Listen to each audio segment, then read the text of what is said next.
briefly here, you can see this slide tries to address how the role of HR has changed over time. Why is this relevant to us? Well, because in the past, a lot of the administrative work, the managing the performance appraisals and giving people feedback and doing all the hiring was primarily done by HR. But what we notice now, that HR itself, the HR function, is much more involved in the strategy side of things and less so in the administrative. Who's picking up the slack? That's you guys as managers. You're picking up the slack. HR designs the systems, managers implement the systems. So you need to know how HR works in a broad-based way so that when you get into organizations, if you're not already, you know how to manage them on a daily basis. This slide illustrates some of the major challenges that HR faces in terms of helping manage the people in the organization. Number one is the issue of globalization. How do we deal with global competition? How do we deal with managing our employees who might be working in global locations? This comes into issues with how do we deal with telecommuting and things like that, or if we have global virtual teams, some of those challenges as well. Then we have the economic and technological changes. Obviously, technologies change, and as the economy is either up or down, we have to deal with, we deal with our employees in different ways. When the economy is really good, it's more challenging for us as employers to find really good employees because the employees have all the power and negotiating power, right? They can come and go with organizations, get top dollar, get all the benefits and bonuses that they want, and it works really well. But when the economy is really bad, that's when the employer has more negotiating power, and they can get and keep the best people. And because there's not that many jobs, and organizations tend to pay less attention to how to manage and keep people well because they figure, hey, I lose this person, there's another good one right behind them. So it's unfortunate that organizations don't think more strategically about how to keep people even when times are a little tough. That they focus more on what their own needs are as opposed to really thinking about when I invest in my employees when times are tough for them, that will come back in terms of decreased turnover and advantages to me later on. And a lot of companies don't see it that way. They just think of people as pawns to deal with in terms of economic battles, and they move on from there. Other issues that HR has to deal with is cost pressures and restructuring, and obviously any company worth its weight in gold needs to always be assessing the way that they do the work, why they do their work, whether or not their product mix or their strategic businesses are functioning well for them. So as companies are assessing these things, they're making decisions to keep or toss and all sorts of product lines and divisions and things like that. And unfortunately, what goes along with that is people may have to come and go, given that. And I'm not saying that we shouldn't lay people off. We absolutely have to do that at times. There are times when we don't have the demand and we have to deal with these issues. So obviously doing this in an appropriate and fair way is also important, but we can't blame the employees when top management team is not making good decisions. So there becomes our challenge. Who ends up getting the raw end of the deal? Most of the time it's the employees that get the raw end of the deal, and the management team, still stays intact, right? So these are the concerns. So we do have to obviously respond to issues of costs because we are a cost center. We're not a profit center in HR, but it's also very important for us to assert that, when we invest in our employees well, even though it may seem difficult to invest now, there's long-term advantages to that. Problem is a lot of organizations have a very short-term focus on how they deal with their money issues and their employees, and so they would rather get rid of people as opposed to finding a way to better manage them. But strategically speaking, if we aren't reorganizing, rethinking the way we do our business, we're going to die. So there may come a time when we have to rearrange the way that we do our business, or we may streamline it in a way that makes it more efficient. And in those restructurings, we're going to lose people in the process. So we've got to balance, the need to invest in and keep our employees with the need to be more efficient and be more focused on how to streamline things in the company. So that creates a little tension for HR there. Lastly is, of course, the changing demographics and diversity in the workplace. And these are, as organizations are being more, thinking more about diversity and diversity management and some of the challenges and the benefits of doing it, we've got to address those issues as well. One of the things that I think is really important to communicate to people is that there really only have 3 guarantees in life. And I'm borrowing this from Ben Franklin, so my apologies to Mr. Franklin in advance. But we know for sure that we're all going to die, right? And we know for sure we're all going to pay taxes. Even if the Republicans and the Democrats are in the office and they're saying, oh, no taxes, there are going to be taxes. We're always going to pay them. But the last thing that we can be guaranteed is that things will change. Things will change tomorrow and the day after that and next month and next year. Things change, sometimes at faster rates than others, but the bottom line is things will change, guaranteed. And so if we expect things to stay the same over a long period of time, we're going to be in trouble, because when the world changes around you and you don't change in response to the world, you're doomed for failure. There's no getting around that. So how have things changed in the workplace? And of course, we'll go through each of these items in more detail, but just very quickly, it used to be that organizations were much more paternalistic. You stayed with them for life, and we don't see that anymore. We have much more emphasis now on technology and intellectual property and all the espionage that goes around that, and that ties into, obviously, the safety and security issue down a couple bullet points. We want to make sure we've got good technology and good intellectual property that can become our competitive advantage, and if we don't have security systems in place to protect that, we're in trouble. In a globalized economy, those safety and security threats become much larger. We know that there's lots of concerns with the internet and internet hacking coming from China and various other businesses. ISIS is using technology in a very different way, and they're sort of using cyber crimes and cyber aggression in a really broad sense of that term. So we see globalization as having a huge impact on the way that we have to do our business every day. There's a strong emphasis on upskilling, that employees need to have skills to be able to do their job.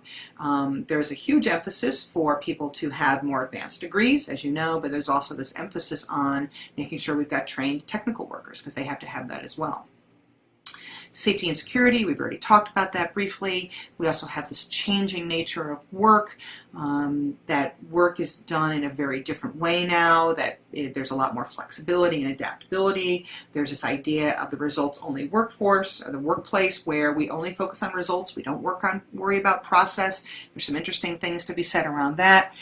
And then lastly, this idea of intergenerational workforces. And while, I don't really think that this idea of having intergenerational workforces is a problem in and of itself. I think what's more salient is that we understand how these generations differ, because we've always had issues, concerns with different generations. Every generation has always said the one behind them is more lazy, they don't like their music or their clothes. We know that happens all the time.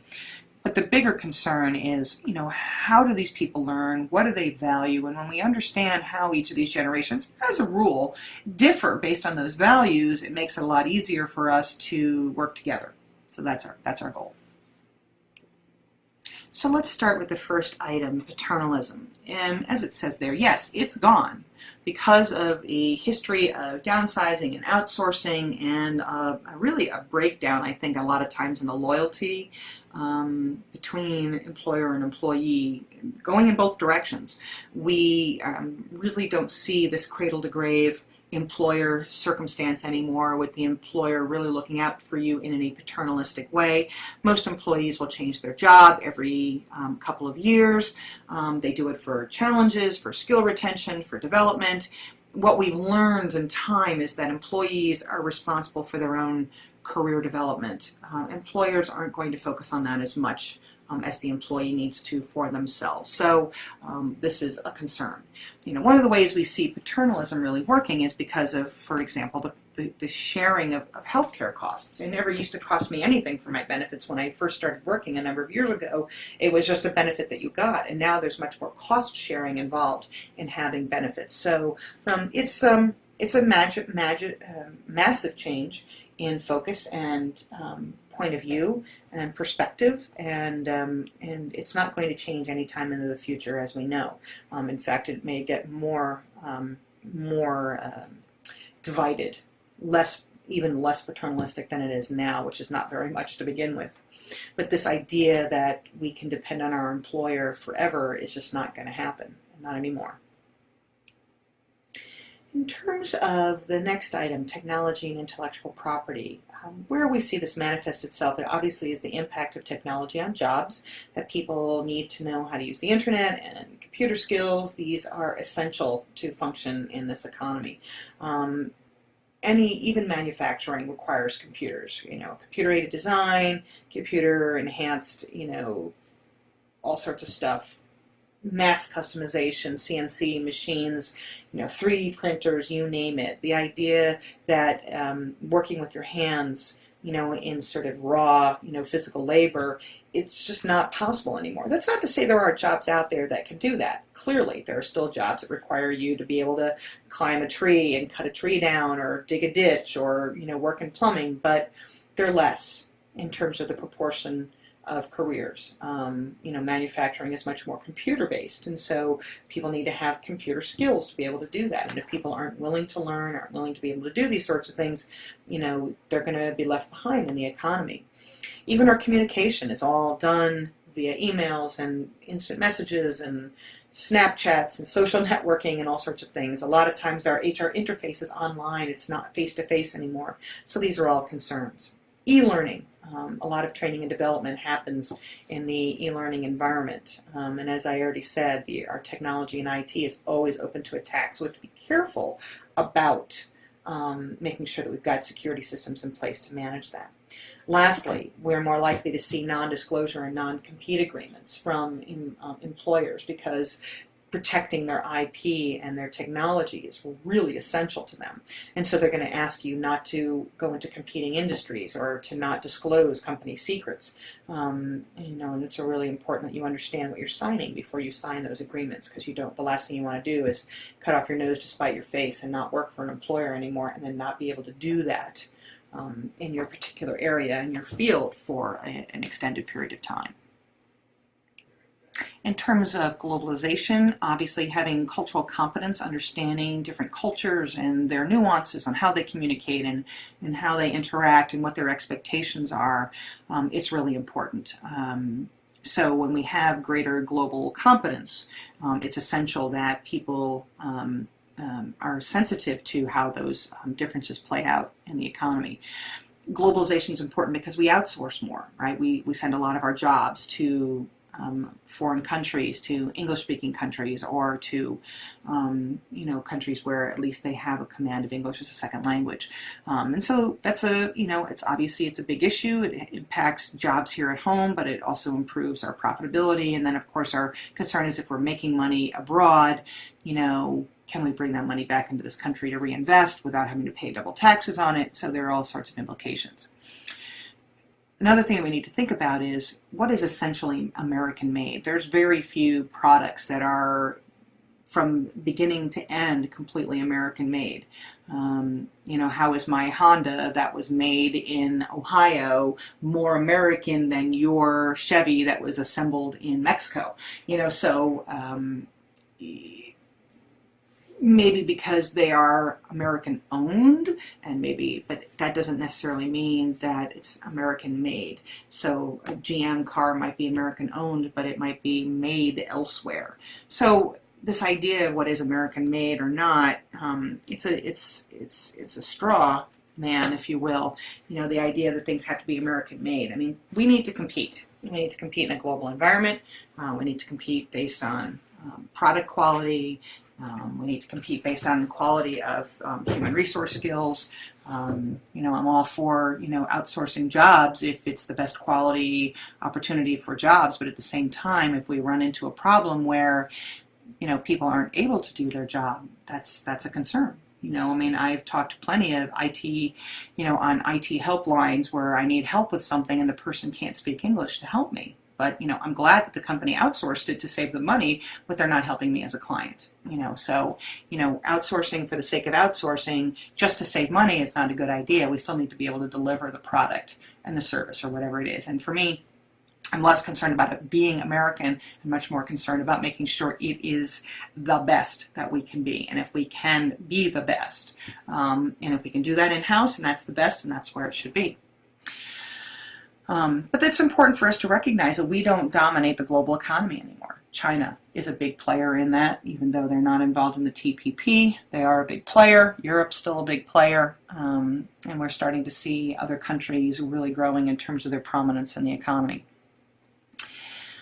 The boundaries that we have between countries, particularly because of technology, makes things much easier. I do remember days when we were doing business with Japanese clients where I had to get up at 2 in the morning to have conversations with them in order to facilitate deals. And alternatively, we don't need to use phone lines anymore. We can have internet, cell phones, asynchronous communication. It makes things a lot easier for us. So our opportunities for globalization have been opened up because of technology. So you can see how all these factors kind of interplay.